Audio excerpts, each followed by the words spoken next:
নতুন করে কলকারখানা হবে, ঠিক ততগুলো স্কুল কলেজও হবে। আর সেখানে আমাদের বাড়ির ছেলে মেয়েরা মাথা উঁচু করে কাজ করবে।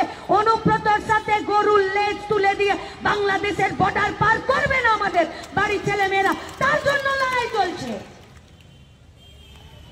তার জন্য। এর বাইরে আমাদের আর কোনো দাবি নেই।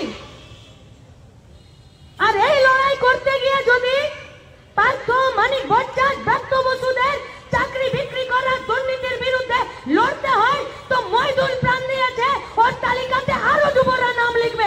দুর্নীতি করে টিকতে আমরা দেব না পশ্চিমবঙ্গে, এদেরকে দেব না। এদেরকে যদি এই লড়াই করতে গিয়ে ওরা আমাদেরকে ভাগ করে দিতে চায়, তাহলে তাদের মুখের সামনে দাঁড়িয়ে মুর্শিদাবাদ, আসানসোল, হাওড়া যেভাবে প্রতিরোধ করছে, আমরা সেই প্রতিরোধ করতে চাইছি। তাতে যদি দু ডান্ডা পিঠে বেশি পড়ে, কই পরোয়া নেই, লড়াই চলবে। এই লড়াই করতে গিয়ে যদি কাউকে আরো জেল খাটতে হয়, কারো অবজেকশন আছে নাকি? নেই তো।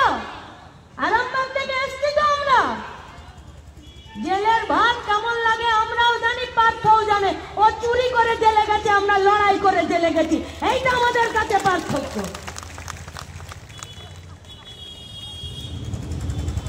আমরা জেল থেকে বেরোলে আমাদের কমরেডরা উৎসব করে, ওরা জেলে যেতে যায় আর জেল থেকে বেরোয়, আমাদের মা বোনের ওদেরকে জুতো ছুঁড়ে মারে। মারেনি পার্থকে জুতো ছুঁড়ে? মেরেছে তো। তাহলে আমি মিথ্যে বলিনি তো। যাক, অন্তত পক্ষে একটা কেস কম হবে। এবার বলছে ওরা আমাদের মাইক খুলে দিয়েছে, মাইক লাগাতে বলছে দিবে না। আচ্ছা, কে দিন রাত গাল শুনতে পছন্দ করে বলুন তো, কেন মাইক লাগাতে দিবে? আপনি গালি দিবেন পুলিশকে দিন রাত, তো ও বলবে যে হ্যাঁ আরো জোরে 5টা মাইক লাগাও যাতে আমার কানে গালিগুলো আসে। তাহলে আমরা ভাবলাম যে যাক, অন্তত পক্ষে মেরুদণ্ডটা জেগেছে, তার জন্য মাইক খুলে দিতে বলছে, যে আর গালি শুনতে পারছি না। তারপরে খোঁজ খবর নিয়ে দেখলাম, বললো যে কেন খুলতে বলছে? বলছে গালি তো আমাদেরকে খেতেই হয়, কিন্তু আমরা ফোনে অনুব্রতর গালি শুনতে পছন্দ করি, মাইকে শুনতে পছন্দ করি না।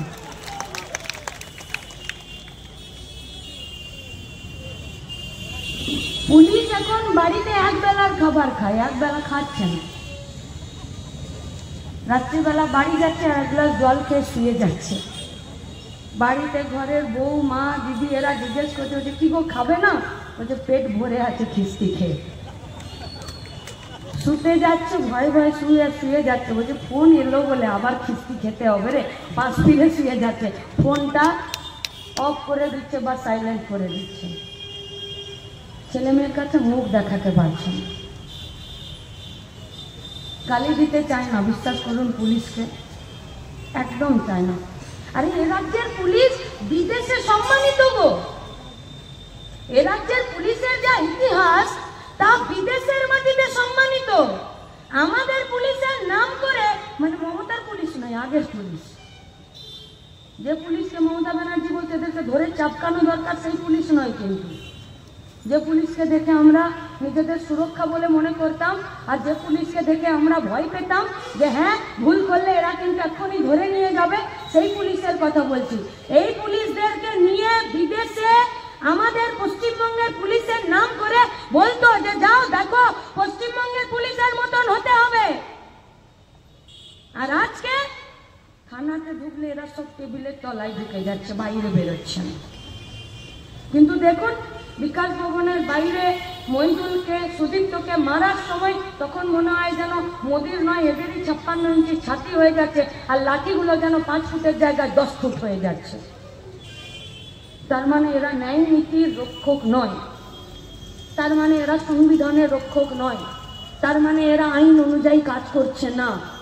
আর যে বা যারা আইনকে সামনে রেখে মানুষের সাধারণ দাবিতে, বেকার ছাত্র যুবদের তাদের কাজ শিক্ষার দাবিতে লড়াই করতে গেলে তাদের উপরে এরা আক্রমণ করে, আর যাদের বিরুদ্ধে এদের অ্যাকশন নেবার কথা তাদের কাছে এরা গালি খায়, এদের জন্য এদের মা বউরা গালি খায়, আর তারপরে মাত্র একটা মাফিনামা লিখে দেয়। তাহলে তাহলে ওই কথাই রইলো, যার যা খুশি গালি দিন, শুধুমাত্র সকালবেলাতে একটা মাফিনামা লিখে দিবেন যে ভুল হয়ে গেছে, গালি দিয়েছে, তারপরে দিন গালি আচ্ছা, তাই তো করেছে।